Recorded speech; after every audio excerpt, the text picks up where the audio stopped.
Ladies and gentlemen, it does correlate to the gaming news.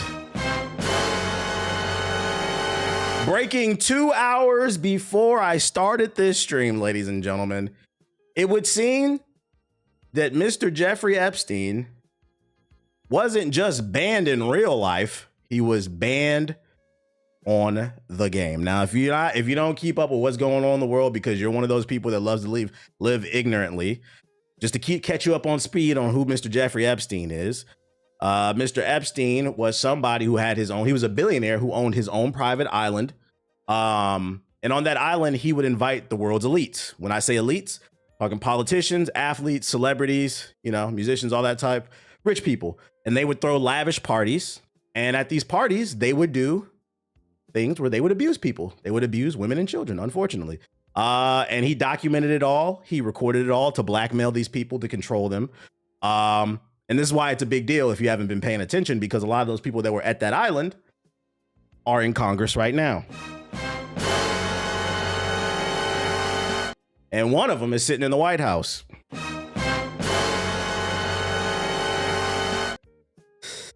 Now, what does that have to do? Which, by the way, another weird thing about him too is, by the way, I've never been suicidal. There's also been a conversation around where did he get his money from?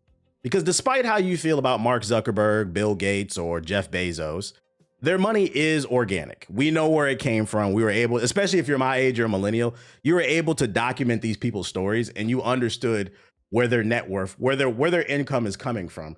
One of the theories, one of the conversations around Mr. Epstein that's also weird too, is nobody seems to know where this man money come from. He just happened to wrap his finger around the world's elites. We can't trace his billions. Now, there is a theory out there. It has something to do with a country, but I'm not going to get into that. They might knock me offline if I say too much. Just know I've never been suicidal. But that's beside the point. What this has to do with gaming, which is funny because last year people told me stop talking about this shit. But politics, whether you're into it or not, it's going to get into you, ladies and gentlemen. We've also got news as of today. Mr. Jeffrey Epstein wasn't just banned in real life for doing crazy shit. He was also banned on Xbox Live back in 2013 for harassments, threats, and or abuse of players that was severe and repeated and excessive.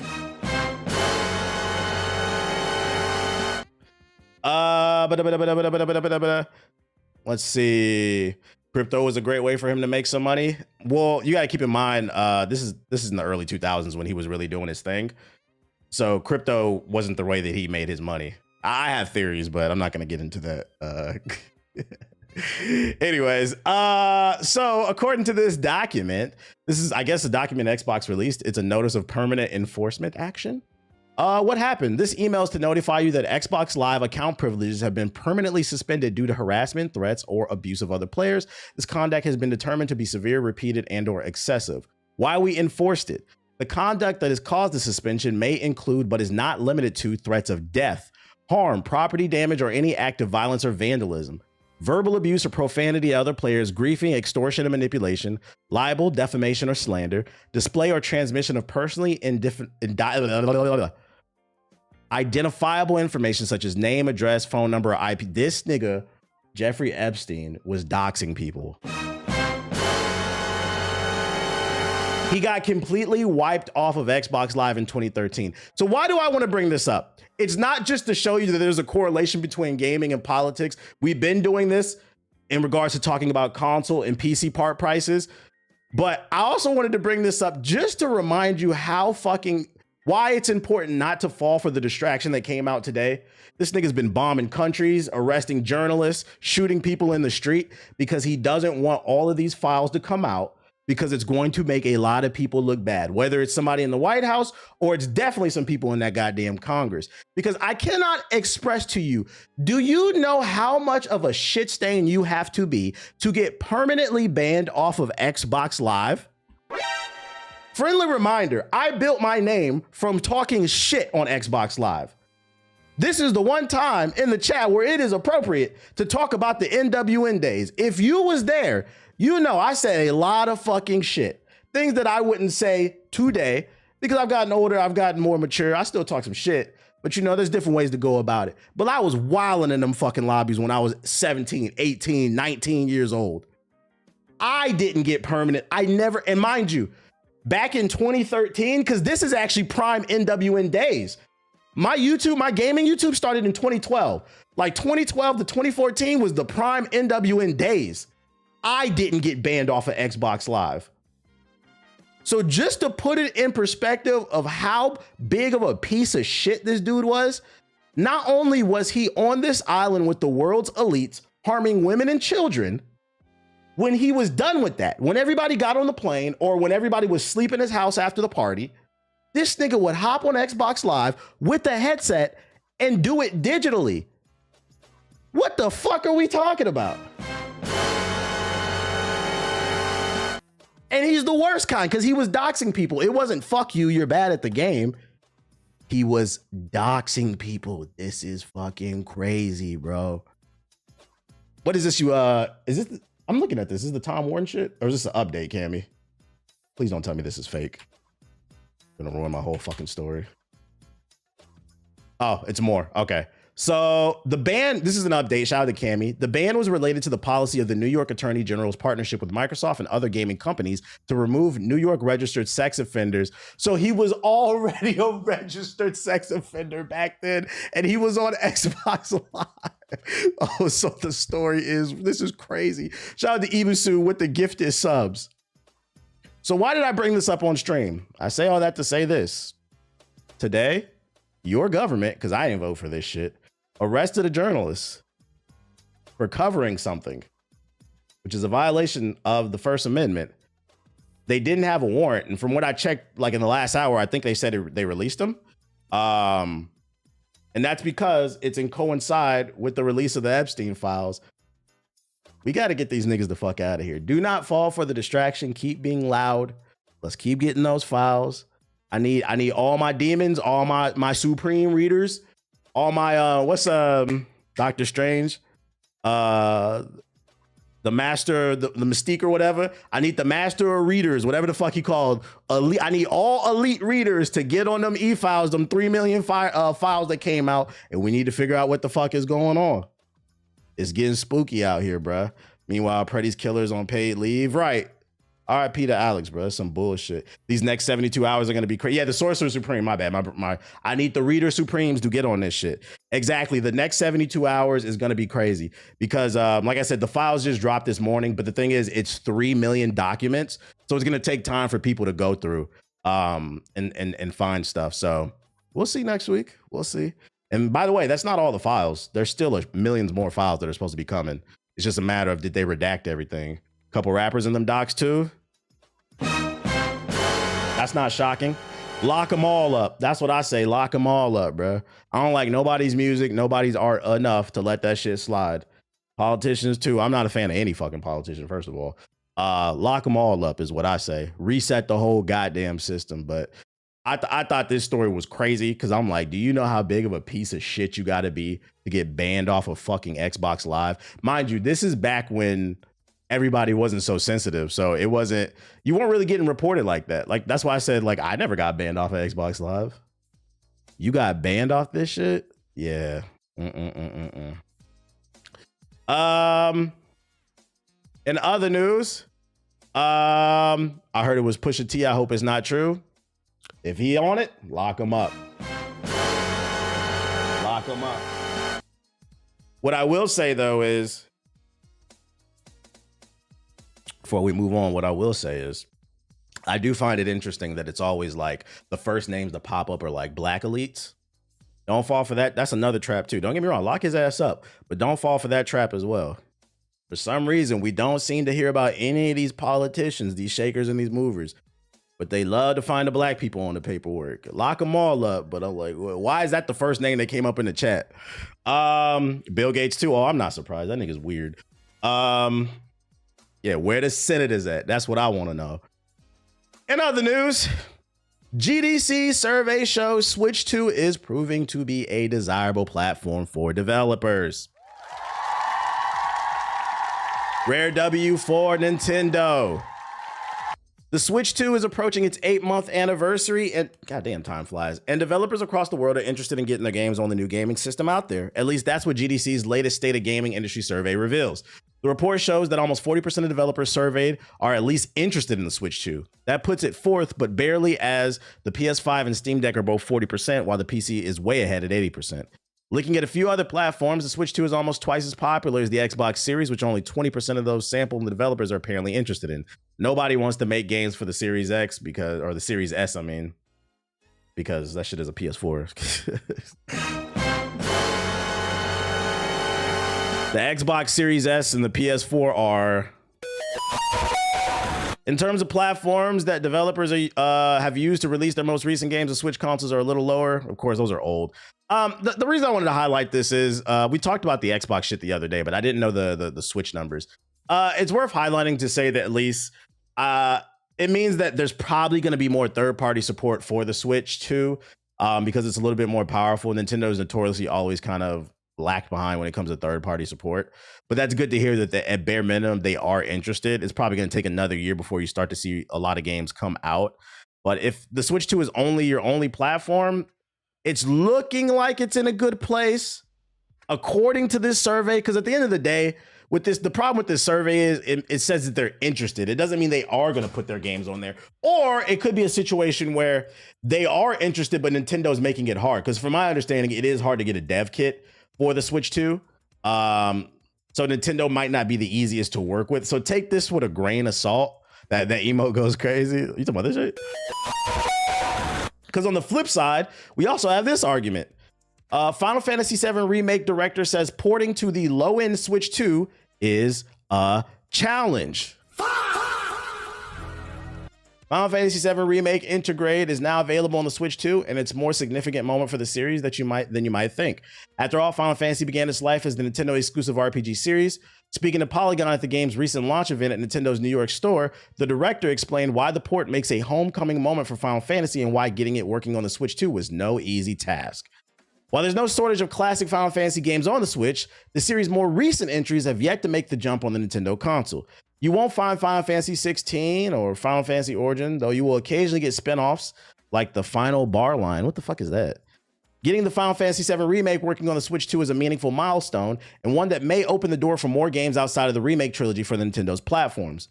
The Final Fantasy franchise was originally on the Nintendo platform and grew throughout history. With the original Final Fantasy VII, that's when we made the transition to PlayStation. Nintendo being a platform for Final Fantasy VII in 2026 definitely means a lot to me, and not just with Final Fantasy VII. We're hoping that with more Final Fantasy franchise titles coming to the Nintendo platform, we're able to expand and reach more Nintendo fans. If you were a Nintendo CEO, what would you change? Well, first of all, shout out to you for the super chat, Dion. What I would change, I would make it more, the dev kits more accessible. I would make their online, if they're going to keep the quality of their online at this same level, I would make the online free. I'm sorry, Nintendo's online is not worth paying for. But if it's free, I won't complain. But even at $20, like, that shit is not worth paying for. And keep in mind, you know that price gonna go up eventually. And I'd just build more relationships with third-party developers. Maybe look at some studios that are financially struggling and acquire them, because Nintendo got money. So Nintendo could pull a Microsoft or a Sony, and they could buy some of these studios that are financially struggling, but they make great games, make them exclusive to the Switch 2, kind of like what they did with Bayonetta 2. They saved Bayonetta, so like that's what I would do. And maybe look into stop putting out platforms that are super weak. I know that's Nintendo's design philosophy, and it's been it for the longest, but I feel like it puts them in a really weird place, because here we are. The Switch 2 hasn't even been out but 6 to 8 months or something like that. And although they were able to get Final Fantasy VII Remake on the Switch 2, the devs are low-key complaining it was hard to do. And keep in mind, this is like what, like a 4-year-old game or some shit? Imagine about 5 years from now, when we're on the because Nintendo always releases in between the Xbox and the PlayStation. They don't release around the same time. Imagine 5-6 years from now, when the PS6 and the next Xbox are out. You know, we're on probably the 70 series, the 7080s are out. It's going to be another situation where Nintendo puts their back against the wall, and the Switch 2 ports of the latest games from fucking 2032 are going to look like. So I wanted to highlight this article to say, like, yeah, like they're saying they're happy that they made it on the Switch 2, but it sounds like they're struggling to get it on the Switch 2. 1080 interlaced. They don't want to port them to their little heaters. Yeah, I think it's a yellow flag that this console is just came out and developers are already struggling because to put their games on there. Let me see. Final Fantasy VII Remake release date. Yeah, it came out in 2020. I'm bugging. God damn, time flies. This shit came out in 2020. So the developer, yeah, I'm gonna go ahead and upgrade this to a red flag. So the developers are low-key complaining that it was tough to port a 6-year-old game to a console that just came out last year. That's not a good sign. Imagine when we're in 2030, bruh, and beyond. Boy.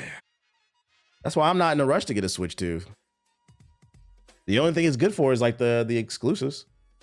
But as a Nintendo fan, as a fan of Nintendo, the lack of proper third-party support is annoying as a fuck. Also considering it's hard to be a Nintendo fan because like if you're balling on a budget, you can only afford one platform and you really love Nintendo games, you low-key got to go to PC. Because everybody know the best Nintendo games are on PC. I ain't gonna tell you how. But if you can only afford one platform, why would I buy a Nintendo? Them games is running at 20 frames per second at 1080p. It's not good value when you're trying to stretch your dollar. You're gonna sell to the 70s. Like, why would I can play a Nintendo game in 4K on another platform? I'm not gonna tell y'all how to do it, but you can do it. I ain't gonna tell you how to, and it's not hard, by the way. Not too much though. Well, that's your Nintendo story. Oh, more Nintendo news. We also got more bad news as well, but this one's not that big of a deal in my opinion. So the first one was a positive story. We got a negative story. This one's kind of neutral. I don't really care about this one. I don't think most people will. But Apex Legends is being removed from the Switch. I read this on Twitter earlier. I can summarize this article for you. Basically, the official Apex account announced that they will be removing support. The next patch that's coming out is the last patch. This is specifically for the Switch 1. They will only support the Switch 2. So if you're an Apex fan, all 5 of you that play on the Nintendo Switch, they will be shutting down support for it, and you are going to have to upgrade to the Switch 2 or get a PS5, a PC, or an Xbox. That's about the gist of it. I don't think this is a big deal. The Nintendo Switch is literally a fucking teenager. Get over it. Shout out to Sir Beats with the $20 super chat. He said, shout out to the consistency. By the way, you're very skilled at hosting and mediating on the podcast. The formatting and the pacing is very tight and high level. Hey, I appreciate it. I appreciate it. You said hosting is a skill. It's almost like I had a TV show or something like that. Wish niggas would have gave it a chance. I'm not saying you didn't, but you know, if somebody need a host, holla at me, bro. Fucking holla at me. I could do that shit. Yeah, I'm intentionally like that, and I let them know before the show, like for right now, because we're doing the podcast weekly and we all have our own separate lives as adults. I made it very clear, like, we not going more than 2 hours. Really, I'd prefer the show to be an hour, hour and a half. The max I'll do is 2.5 hours. So like when we're recording, like I'm always looking at the clock, and if I feel like them niggas is yapping too much, lightning round, like I'll speed that bitch up, bro. We not gonna be sitting here all day. Like Watts was yapping on that damn Crimson Desert interview. I said I wanted that interview to be 20 to 30 minutes. I looked up, I was like, all right, come on. Like, I'll speed that bitch up. That's why at the end, I was like, all right, I got one more. We got time for one more question. Like the developer didn't actually set a timer. He didn't tell us how long it had to be. I said that shit. I said, we got time for one more question. I made that shit up. If nobody got a question, I got one. Yeah, we run a tight ship over here. I'm big on fucking efficiency, man. And then shout out to Miles with the super chat. He said, what's up? I'm getting married tomorrow. Shout out to you. Appreciate the streams while I'm preparing for the wedding. Don't be musty, chat. Shout out to you, man. Congrats. I appreciate the super chat. I do like the yapping. Yeah, but there's a limit to it, man. There's a limit to it. Because there's diminishing returns, right? If you keep going for too long, there's diminishing returns. So there's no difference. We have more momentum releasing an hour and a half, 2 hour episode every week versus releasing it 3-4 hours every once a month. It's just better momentum. But next bit of news. I mentioned it earlier. This was a giant surprise. Shout out to the developers of Highguard. The internet wants to see this game fail. Personally, I think it's like a 7 out of 10. They got some work to do. There's some issues with it, but I do like the game. And I say shout out to the developers because they're not taking shit personal. One of the big critiques people have had is that the maps are too big and they don't like the 3v3 format. They rather see 4v4 or 5v5. Me personally, I don't agree with that. I don't think most of you guys played the game long enough to understand how it works and how it's supposed to flow. I think the 3v3 allowed for more strategy. And don't lie, because we got the data. 90% of the reviews come from people who played the game 30 minutes or less, but that's beside the point. I'm still going to clout them up because in this world where people take things a lot of real personal, the devs did not take personal the feedback that a lot of you have been giving, and they have introduced a 5v5 mode. This is actually the third patch they dropped this week. So I'm not saying this game is going to succeed, but they definitely don't want it to fail. They are listening, and I hope at bare minimum people come back and give it a try. And give proper feedback. I'm seeing some mixed things about 5v5 online. Some people are liking it. Some people are saying 4 might be the sweet spot. But here's the trailer that they announced today. And the update is actually available. I should download this shit because we're supposed to be playing it tonight.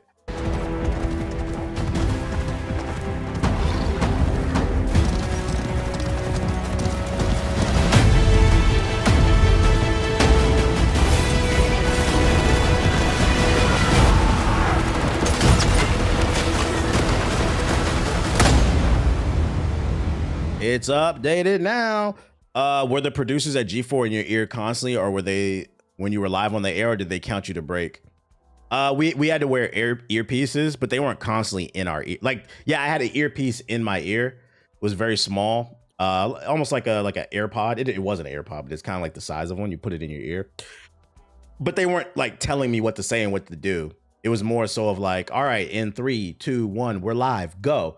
And then you wouldn't hear nothing in your ear. And then depending on how long the segment would be, let's say like we're doing like a 20-minute segment. At the 15-minute mark, you'll hear somebody in your ear. All right, guys, you got 5 more minutes. All right, guys, you got two more minutes. All right, 30 seconds till break, wrap it up. That's all it was never them telling us what to do or like how to dictate the conversation. It was more just letting you know when we have to go to break. It was very simple. That's how TV as a whole works. And you also have to be careful because if your mic is hot, you don't want to say nothing. Get your ass in trouble. I used to always say on the hot mic, pay the cameraman, pay the audio people. They used to love me. When we'd be on set waiting, I used to always be on the mic, get a cameraman a raise, get an audio text a raise. They working hard over here. I'm just looking pretty on camera. So they used to always see me in the hallway. Like, we appreciate you, TVH. I got you, bro. I got you. You guys are important. What else we got? What up, Siggy? Oh, if you're broke, I got some news for you. Good news. The first season of Amazon's Fallout show is now free on YouTube.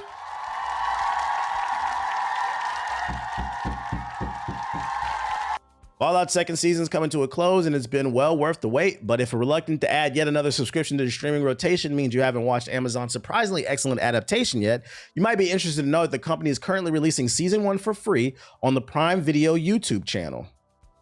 We ain't reading the rest. That's all you need to know. It's right here. It's all available. If you haven't watched it, you should watch it. Now, if you really wanted to watch it, you could have watched it somewhere allegedly. But if you want somewhere safe where you don't got to worry about a virus, I'm dropping the link in the chat. The first season's only 8 episodes. I was able to watch it in 2 days.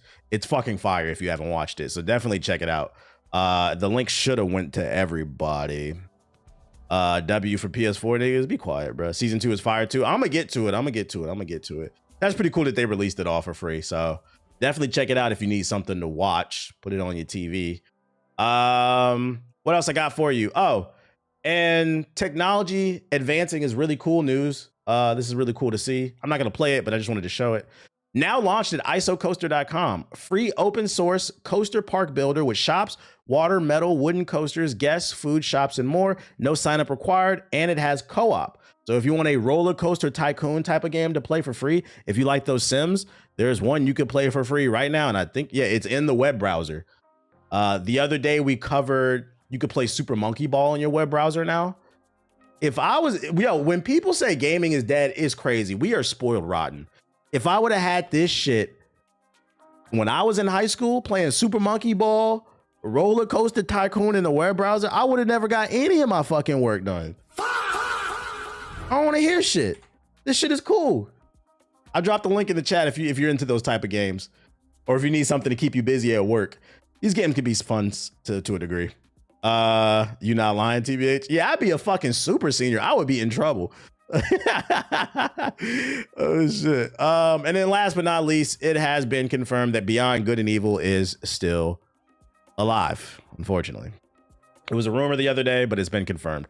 Beyond Good and Evil 2's director has put fans' minds at ease, reaffirming that the game remains unaffected despite the recent restructuring and layoffs at Ubisoft.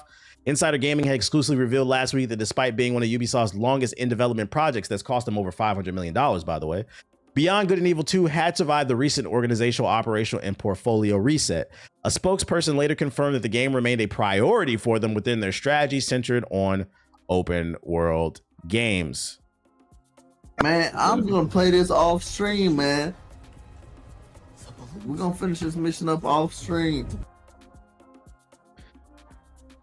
If Ubisoft keeps moving the way that they move, like me personally, if I invested $500 million and I didn't see a return yet, I would just throw it in the trash. Like, let's get that off the books. This game, if it hits the finish line, it's gonna make or break Ubisoft. This is either the greatest or the stupidest game ever created. For them to spend $500 million in development and still not release it, and then not can it either, not cancel it, they must really believe in this shit. This game's gonna make or break this fucking studio. Trust and believe. Yo, goddamn! Shout out to Mac with the $50 super chat. Mac says, "What up? Sad day realizing my gaming buds are potion and wand and ball and gun gamers. Why is it bad for them to be potion and wand and ball and gun gamers? That means they like everything. Why do gamers complain about nothing new, fresh to play, but play the same shit all the time, like COD, WoW, and fucking WoW? I'm confused by your statement. It sounds like they play everything. Maybe you're upset that they're just sticking to what they know, but it seems like they play everything. That I don't know what to tell you. They also believed in Skull and Bones. Exactly. This dumbass studio.